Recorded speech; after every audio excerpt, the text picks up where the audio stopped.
So like I said, delighted to welcome Nori and Molly from Saffron Interactive to the session today.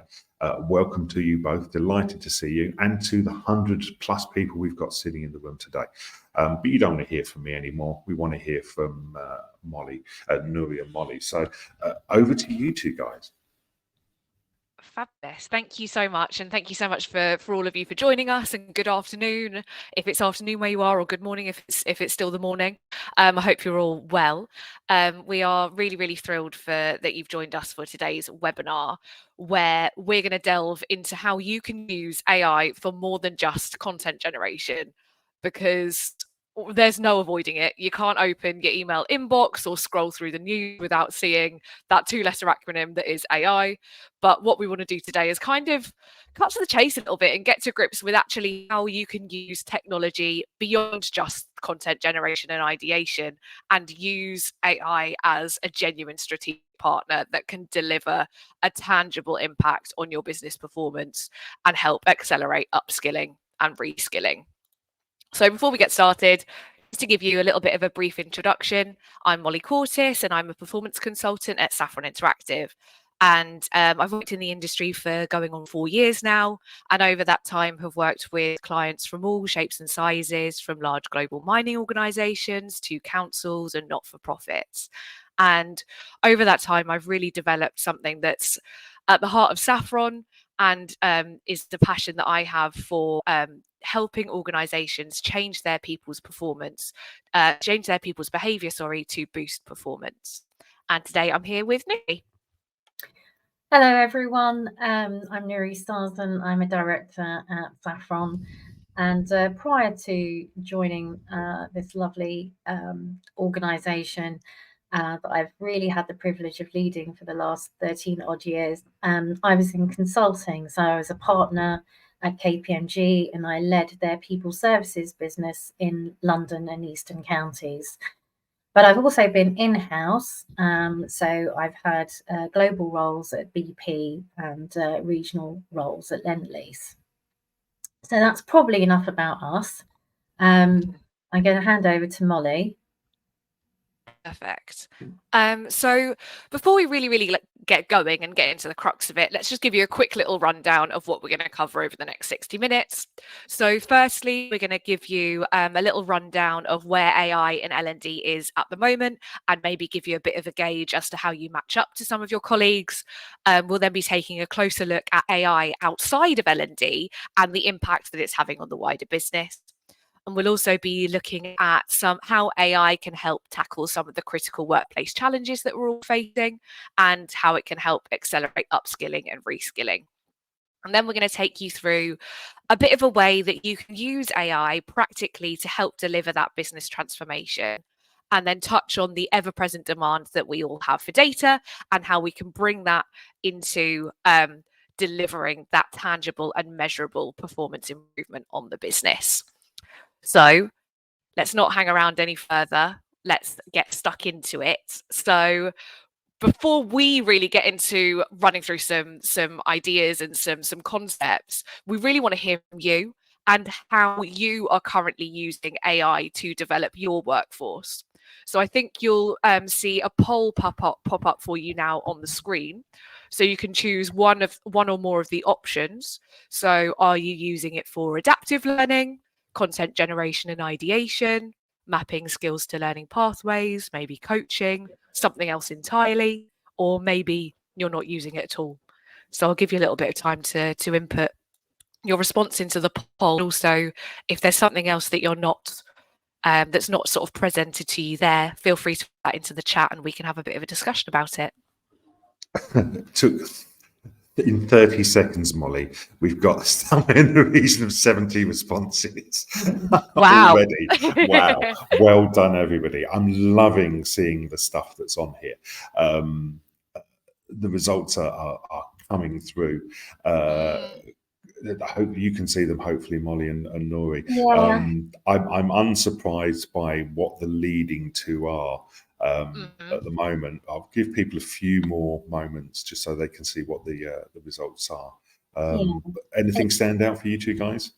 It's great to see the something else. So if you can put that in the chat, that'd be great in terms of what that something else is.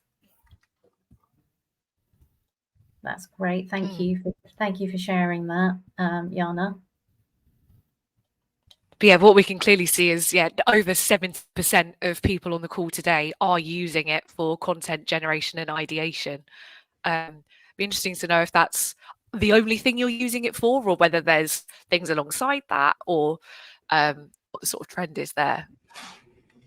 Yeah. I've closed the poll down, but we've still got all of those responses that are in there. It's interesting to see, Sarah, we want to move towards it, but haven't yet ventured into it, especially learning pathways, previous experience.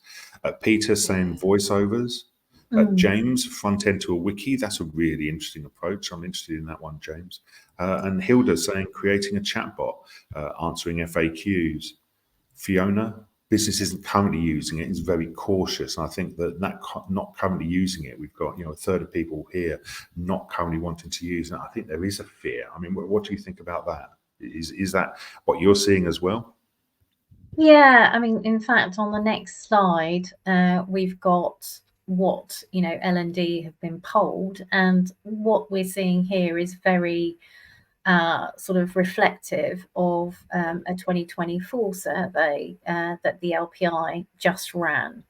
So it's very indicative. I think actually the content generation ideation in this group is actually probably higher. So that's really great that you are using it, because obviously if you're using it, then you understand its capacity, and therefore can put it into the strategy for the workforce as well. So that's really great to see. Yeah, I think there is an element of self-selecting, and so we are going to have potentially people here might be more informed. And also the fact that it's the topic that we're talking about, it's title that we're talking about AI as well. So maybe we slightly have more than that, but I just think it's really interesting. Again, some of the others that are going in the chat, we'll move on in a moment. Please continue to put those responses in the chat, and that chat window will stay open. So I'll change the format. There we go. And we can move on to the next slide. But please do continue to let us know in the chat box what you're using it for. Thank you. So yeah, that really does kind of resonate. I know this is quite hard to see. And this is actually from the LPI 2024 survey. So I'll just sort of point out some things. This also includes VR, because obviously that was supposed to be a very transformative bit of technology as well, or so we thought. But as you can see, the red is the bar that is actually actively using it. And you can see as well the metaverse. Everyone thinks that all of these technologies, which are the blue bars, the light blue bars, they have a lot of potential, but really they're not using it at the moment. So the red bits is the ones that we're really interested in. And as you can see, across the numbers of people that the LPI surveyed, there's very few red bars, especially in the region of, there's none, if you can see, in the third element there at all, which is sort of the AI chatbots or the deep fake chatbots or avatars that can be used. Although the people on this poll actually said that there were some that were using that. And again, there's nothing in voice cloning either. But you can also see that in terms of sort of content generation for videos and images, there are a small number of people using it. And then again, in terms of written content, about 5% of the people surveyed were using it. And again, for, AI generated presentations, there's an even smaller number. And then, also with the other forms of AI, transcription and translation being actually the most popular use of AI. And we've had Google Translate for a long time, But there are newer versions of transcript tools coming out, and they're supposed to be a lot more accurate. In terms of localization as well as sort of straight translation. So I think that is being taken advantage of quite a bit.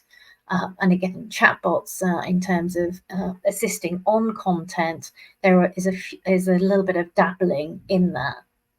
So quite representative, except this group in particular is using it a lot more for content generation, which is great. So let's look at, well, this is how we're using it within L&D, but let's look at how businesses are using AI. And again, I'm afraid that the types of AI that are being used are really in the focus of narrow AI. And we kind of talk about AI as if it's just one term or one technology, whereas actually it's a multitude of different technologies that are all coming together. But narrow AI is essentially where one application is looking after essentially one domain. So you might tell the particular AI program to be able to play chess. So that's one-to-one. General AI can essentially start behaving like a human. And that is, in the realms at the moment, what people say that hasn't been distributed, although I don't know if you know, but Elon Musk is currently suing ChatGPT or OpenAI for the fact that their newest version of GPT is actually general AI. But in terms of the narrow AI, there are all these different layers of technology that can be used together and or separately. So natural language processing, we're quite familiar with. We can see that in the assistive mentors that we have, so Alexa, Siri, etc.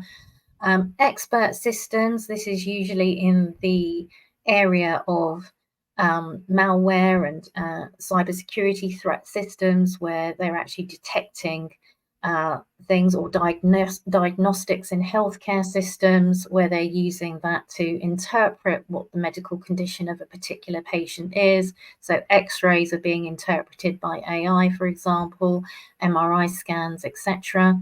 Speech recognition, as we know, is being used through, again, chatbots and the like. And then robotics, we see that again in the healthcare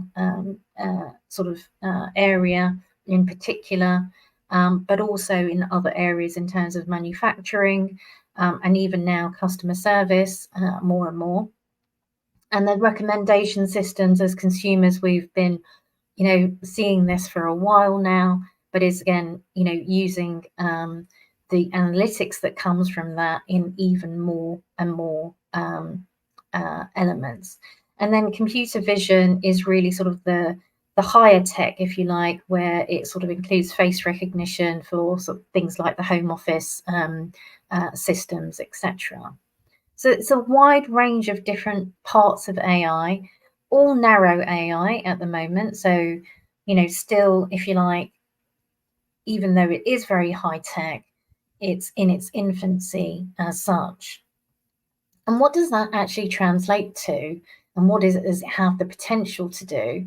Well, this report by McKinsey really shows how much more there is to go, even just with Gen AI being put into business functions across these industries. And I'm really sorry again that this is so small, but I thought it was important for you to be able to see how much the businesses that you're in and the sectors that you're in are able to capitalize on AI in terms of value. And you can see here that it's also been cut down by departments or areas where that value can actually be attributed. And you can see that at the bottom there, the value in total is up to 4.4 trillion, dollars in across all of the industries. But if you look at the internal functions, which is right there on the right hand side where it says talent and organizations, it's in the light blue. But if you look at it, it's still in the order of 60 to 90 trillion. Now that's phenomenal. And that is the value that all of you in learning and development can actually materialize for the business. And so there's a huge potential for really adding that value to the business. So the business is seeing AI as a real key value driver, and you're probably recognizing that, you know, there's a snapshot here in terms of 3 industries, and you can see that, you know, things are going to change radically. So obviously in sort of R&D areas, you can see that in software development, etc. That is where, or software engineering, that is where, you know, getting to market, making products quicker, more consumer facing can be done really, really quickly, and they can be done across all these different sectors. But in this report by McKinsey, it hasn't really broken down those other functions, so including HR and internal functions, down at all. And it hasn't done that. But obviously, we all know that the drivers in terms of producing all of the other factors, so the customer operations, the marketing and sales, all of that can't be done without people. And so L&D doesn't just generate that 60 to 90 trillion that I showed you in the other slide, but can actually support all of these functions in relation to reskilling, upskilling, and preparing people for using AI in the most effective ways. So how do people reflect and take that on board? So having seen all of the numbers, how can L&D now capitalize on creating that business value? And really, we just want to have an open discussion about it. It's a big question, I know. So just take a bit of time to think about it. So interested. So we've opened a big box for people to put their response. I can see Louise's already responding. Thank you. How can L&D AI strategy support the business in value creation? Do you have an AI strategy for your learning development? Are you including AI within your L&D strategy? If you are, how are you doing it and how are you linking it to the business? I've got more people typing as well. It's good to see so many people typing. And we lots of people thinking, lots of people. There are lots of people thinking. Yeah, absolutely. And more people joining the room all the time as well. There's more people coming in. The word's got out. Word is spreading. Yeah. And just for comments for some people, so people who struggle to listen, the session is going to be recorded. The session is recorded, and the slides will be available to download. There is a link at the end for you to download the slides. You're still typing, everybody. Oh. First response. Fiona. So Fiona. There we go. Like buses, you wait ages and then 3 come along. So Fiona says, personalized learning pathways, just in time in the flow of work. Yeah. Alison, using support more targeted learner than scattered deployment. Yeah. Enhanced learning experience and content curation and signposting, says Jason, leaps out. Ronact, I don't know if that's Ronact or Ronald, I'm not sure. I'm hoping it's Ronald and misspell. Accelerate the creation of content.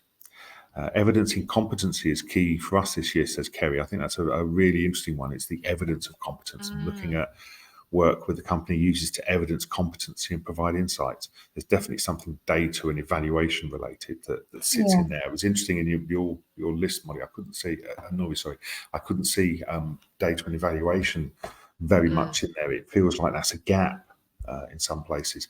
Time to value, says Claire. I think that's a really interesting one as well. Yeah, time to competence, time to performance. Louise, a company has blocked all access to any form of chat AI sites. So Wow. we have to use our own devices. Wow.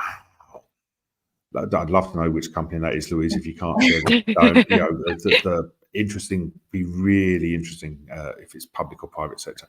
I know the Home Office has put a very, very specific no to using some technologies. And Fiona says the company has done the same. I do wonder. I mean, what are your thoughts about some of these comments coming through, guys? Well, I think what's hard at the moment is for companies to understand, you know, there are obviously some worries around privacy, security, also around, you know, how much of company policies and procedures is actually getting out there. Is there a risk of bias? All of these issues are out there for companies, and you know, they're all grappling, as indeed are the you know, people who look after governance in our governments, in terms of how do you actually, you know, put governance measures around this explosive technology. So I can understand it, but I think there are measures of using very narrow AI to really good effect. So it's a shame, I think, that you're not able to use it at the moment. I can see, yeah. So Eliza, especially in Parliament, very careful using this technology. We've got Joitska saying the Dutch government's prohibiting it. It's an insurance, says Fiona, where they're not being able to use it. I like Claire's approach, using AI to help set up our strategy, creating discussion points and a starting position for more specific L&D initiatives. I think that's a really interesting approach, Claire. I'd love to know more about that. If you could put it in the main chat box, because we'll be closing this one down in a few minutes. Be really, really interested as to what that is. I've seen people using it for creating rubrics and how you would assess, particularly the large language models to do that, which is a very different approach in itself. Yeah. So who was it that was using AI to create? Who was it that was saying that to set up the strategy in the first That was place? Claire Clayton. Yeah. Claire, I think that's really good, because that is actually what AI is really good for, is that co-creation.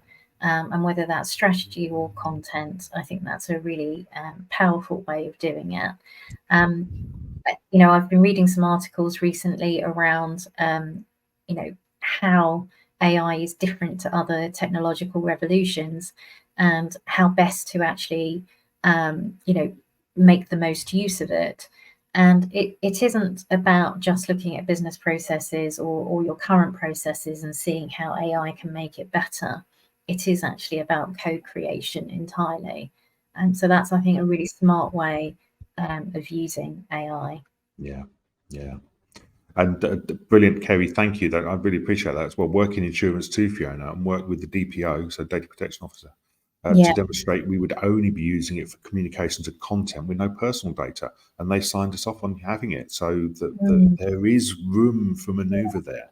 Yeah, and actually, there are other insurance companies that are actually using it for claims advice, which, you know, in the past, you know, there's been actually a high error rate on claims, either in terms of giving out too much money and allowing claims, or in fact the other way as well. So yeah, some insurance companies are using it quite aggressively. Okay, well, that's... I'm going to pick up one last question, or one last point, which is Paul, which I think it actually summarizes the conversation beautifully. AI in itself will be an enabler and accelerator for deploying the right methodologies, and not necessarily solution itself. I think that's a wonderful view around it, Paul, to think of it exactly as that. It is a tool to do other things, as opposed to a thing in itself, which I get how that works. And I'm loving the conversation in the general chat, by the way, everybody as well. There's some really interesting comments going in as well as there. I will put it back to the main slide format. There we go. Thank you. Fabulous. Oh, go ahead. Brilliant. So yeah, there was some really fantastic responses there from the chat. So thank you so much, everybody, for really getting stuck in. And I think what we've kind of summarized there is that AI, whether as an enabler or a tool or a co-creation support system, it really does have the power to deliver a measurable impact on business performance and productivity. And we as L&D can use that as our support system and leverage that tool to help us. But with so many ideas of how this can be done and different ways of using AI, what can we do to really tap into the critical workplace challenges that the business cares about? Well, we were sort of looking at it and exploring, and the answer really does lie in talent and skills, because we have seen the statement sort of surrounding skills being the currency of the future. And I would kind of disagree with that and say skills and talent are the currency of the present. And we need to be able to use them alongside AI and technology to deliver that value creation across the business. Because by investing in skills and investing in our people, we can have a sustainable way to meet the critical workplace challenges that almost every industry are facing, whilst we continue to deliver business growth. And so what this quote here that you'll see on screen really highlights, and this is from a report from Accenture earlier this year, they say that technology like Gen AI is being recognized by executives, not just as a revenue driver, but also a force of disruption. But also, so is talent, and so will skills.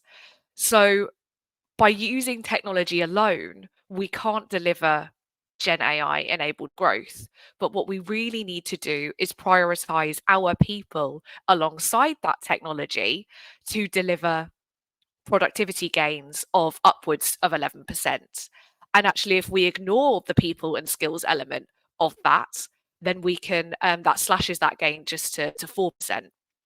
So that piece of research in this quote, I think, really summarizes the direct value boost that prioritizing people and their skills alongside the use of AI can deliver. And there's a clear, significant 7% increase in productivity gains. And that's why it's so critical that L&D are able and know how to support that goal, because we're the area of the business that has the direct access to people, to skills, and to talent, and to development. But even beyond that, just beyond just boosting the productivity of a company, what additional impact can a people forward approach deliver? Well, this is a piece of research from McKinsey.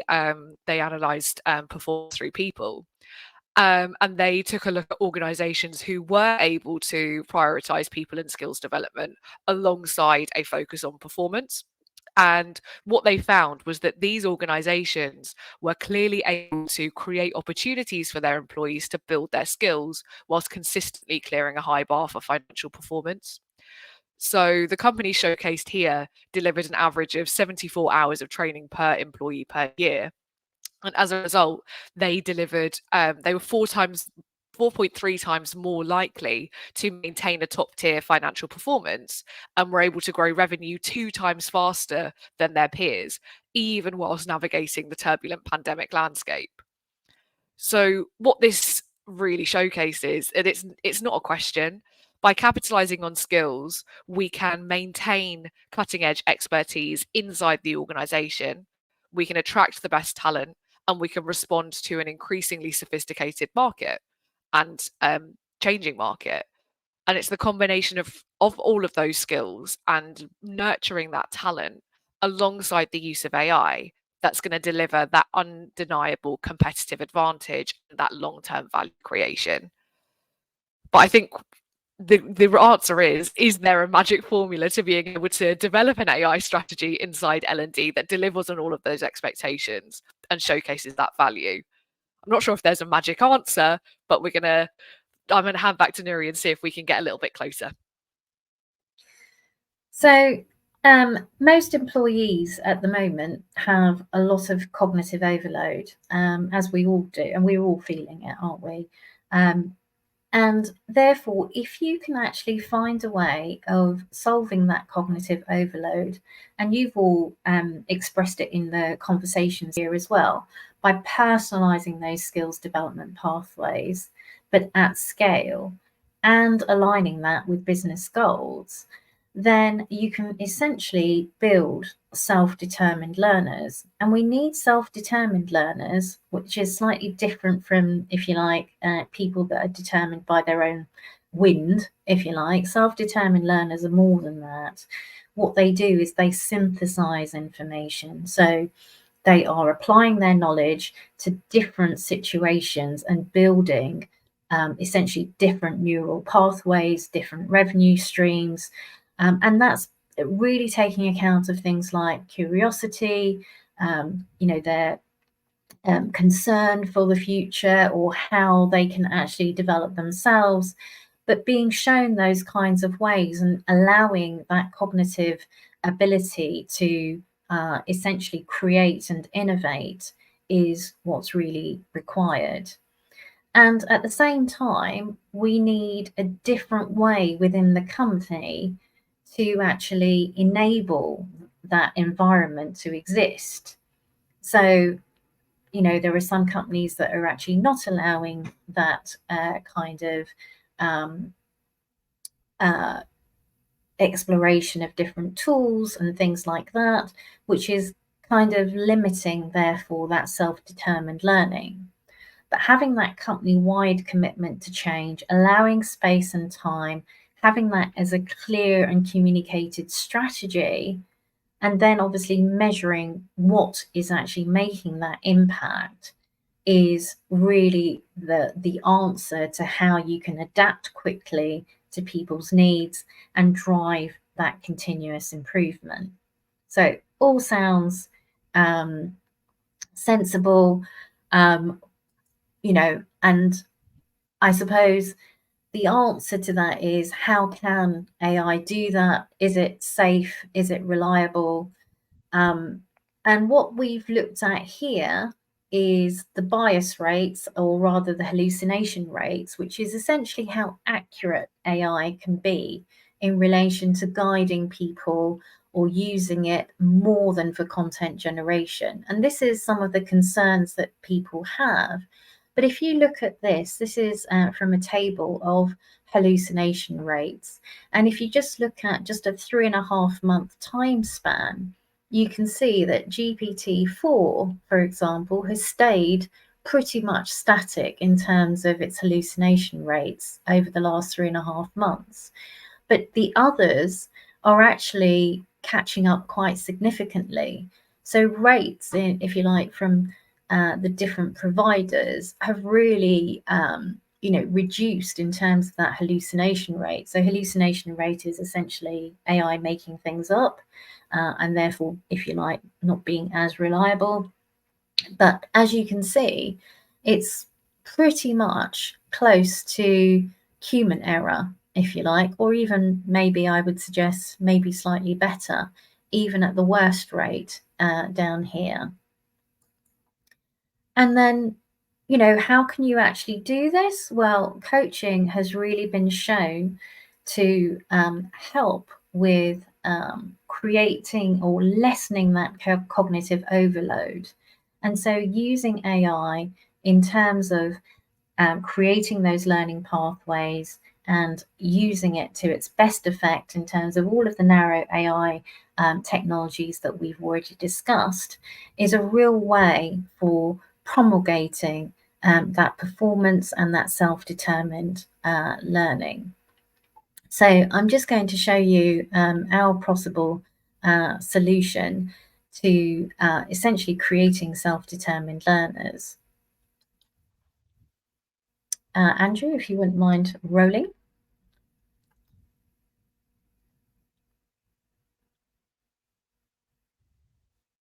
So Ada is our AI-enabled coach, and it's available on tablet and phone as well, so entirely available throughout. Hi, I'm Ada. Nice to meet you. It would be great to work with you. Thanks for choosing me as your coach. I'll be on hand whenever you need me. I'll also keep you on track, reminding you about the actions you've set yourself and support you all the way to achieving your goals. So as you can see there, Ada talks as a coach would to an individual learner as part of their development journey, and is able to recognize voice, text, and video in order to essentially converse. So using the best of AI in terms of voice recognition to essentially lead people through a development journey. First things first, what shall I call you? You can speak to me, record a video, or text me your response. And as I mentioned there, that voice, video, and text recognition is there, but more importantly, there's also inbuilt sentiment analysis. So Ada can detect when your conversation with her is showing signs of concern, frustration, feelings of lack of control, and all of these are data points which enable the managers of that learner to really actively engage in real time with their team member to support them. So those alerts are also then sent to the manager, and the individual is also encouraged to seek support and help. What we're doing is leading the individual to a skills assessment, because it's really about understanding where skills lie. And it's an integrated essential skills assessment, which means all of the soft skills that any organization would need. And also the digital skills, which are so important, the essential digital skills that are so important to all of us at the moment, getting to grips with those as well. So this skills assessment then essentially leads to personalized learning pathways within your own LMS, so that we're not creating new content, but essentially using what's in there to form those personalized learning pathways. So you can see all the different skills in there in terms of leadership, negotiation skills, etc. And the skills cards themselves are also behavioral. And they give an assessment basically on whether you're at the start of that skill or further along in terms of mastery. And then this is where essentially you can match those the skills that you've got. So you'd like some guidance with setting a goal. Great. That's what I'm here for. So you can match those with the learning, and then essentially you want to turn thought into action. So there is an action plan that's inbuilt in here using the GROW model, because that's again something that people find difficult.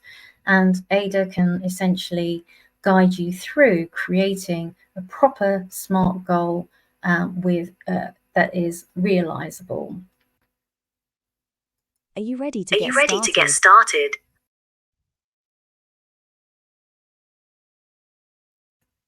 So as I said, it enables those goals to then be tracked. And obviously, because they're in here, they can be nudged, reminded, and the manager can also essentially know when someone has missed a goal repeatedly. Hey, I noticed you've missed a couple of goal deadlines, so I just wanted to check in. Is everything okay? So there's a double layer of checking in, both by Ada and essentially by the manager. And because there's so many of these data inputs, it really does provide that understanding of skills across the organization, but also at that individual level. And it doesn't negate managers from still nurturing their people, but in a much more real time, on a real-time basis. So I think that is what we wanted to show you in terms of how you can use AI in different ways, different layers of AI in different ways to actually help that upskilling and reskilling in a much more effective way than maybe the current tools you have. Okay. But if we pop back to the slides now, then we can take a look at the sort of the results and outcomes that can be achieved through that style of AI-enabled performance support and coaching. So as Nuri just mentioned, Ada has an inbuilt data-driven approach, so it can really help deliver a non-intrusive measurement of organizational skills level and capability, both at the end user level and also across the wider business. And what you can see here is some of the data that was sourced from our pilot rollout of approximately 500 users and measured their results across a 4-month period. So this includes tracking all of the time that they spent on the platform and individual progress, and also the goals and actions that people are completing along the way. So what you can show here is that that data really shows serious commitment, with over 50,000 minutes spent in the platform, 628 individual actions completed, and 79% of users completing their action plan within the time frame as well.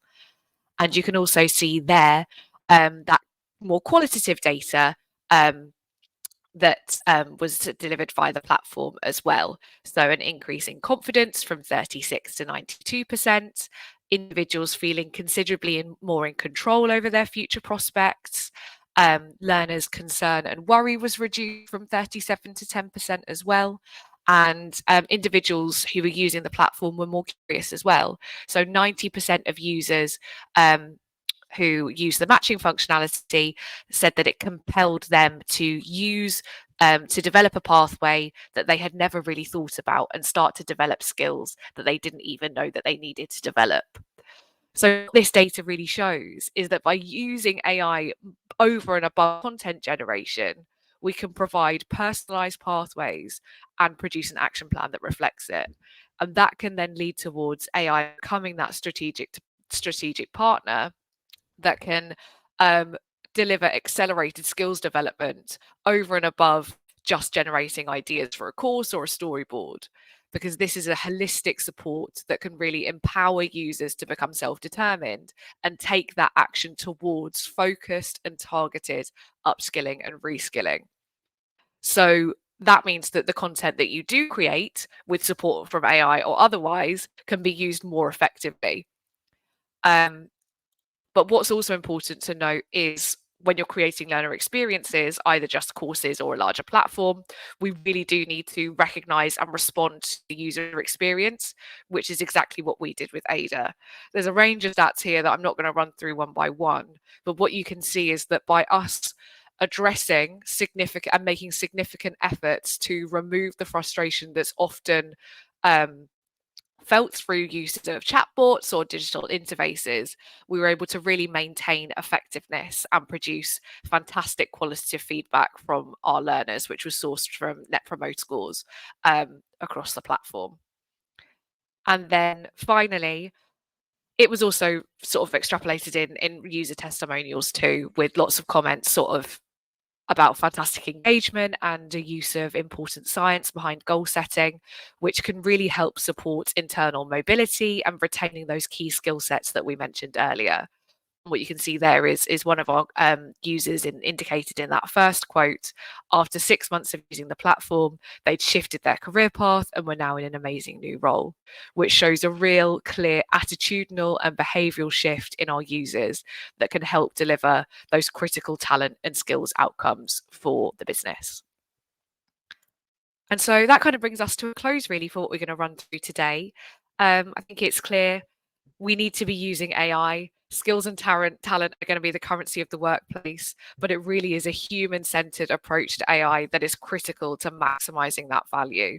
So using your people, using the tools, and creating a strategy that really makes the best out of both of those things. So hopefully we've shared some food for thought with you today, but we'd love to continue the conversation as well. So you're more than welcome to ask any questions in the chat, or you can get in touch with us directly as well.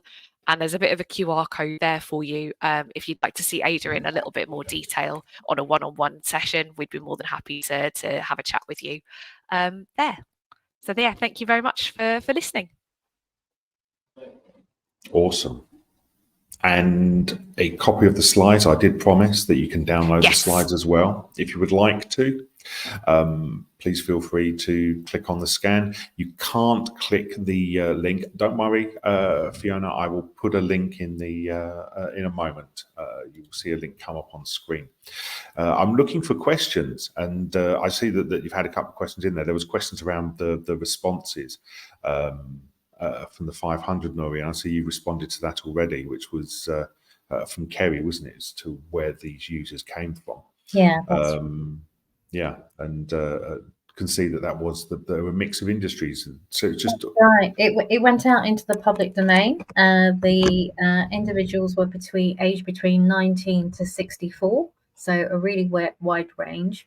But we targeted in particular because we wanted to choose the hardest cohort. If you're going to try and show that increase in love of learning and that increase in wanting to become self-determined learners, we chose the hardest cohort that you could imagine, which is aged between 19 to 65, equal male and female, but also those with the lowest educational attainment that had a mixture of learning difficulties and learning disabilities as well. So those results that you see are with that cohort in mind. excellent. Thank you. There was a question from Mohammed about. We've probably gone through the stuff that he spoke of, or that he's asking about AI applications in pedagogy and personalised learning. So that idea of self-determination you spoke of, Nuri, didn't you? Yeah. People doing things for themselves. I think it's interesting. We don't have AI systems as part of our strategies, but people are going and using these tools for themselves anyway, I think, aren't they? Yeah, exactly. And I think that, that should be encouraged, because in the future where, AI is going to sit alongside individuals in their day-to-day work. So instead of, using your colleagues, you're going to be using your colleagues in collaboration with AI to essentially create new forms of working. So I think that, helping people to understand the uses, the use cases, helping them to get familiar with it, I think is really important for their own development, but also for the development of new revenue streams and new ideas and innovation within an organization. And we all know when we come out of an ideation session, when there is, when we're all working together to scaffold on people's ideas, how energizing that is. And that's when the cognitive overload gets into that kind of neural pathway that is really creative. People are enjoying themselves. They're really starting to broaden their outlook. And that's where we want to get people to. And AI can be a real enabler for that kind of environment to be built. But it does require, I think, a re-looking at how L&D in particular can drive that value within an organization. Yeah, absolutely. It's how you I don't know. It's interesting, the conversations I have, because it's almost as if people need agency and permission to go and do things, which during lockdown they didn't require. People just went and did that stuff anyway. Interesting question from Hannah here. Do you measure the emotional response to the AI video coach? And was there a level of cynicism, irritation towards it initially?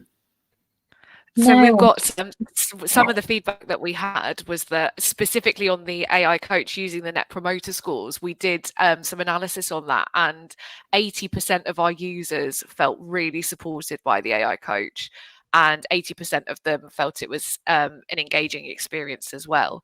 So overall, a really, really fantastic experience. And sort of beyond this project, we've also found that giving people a sort of digital platform and digital way of communicating some of the things that they might not necessarily want to share with a human or with their line manager or anything like that. They felt really, really free to explore and free to share those thoughts and feelings that they were having with that digital experience. So it actually ended up being a really, well, it is a really powerful method of having those types of coaching conversations. Awesome.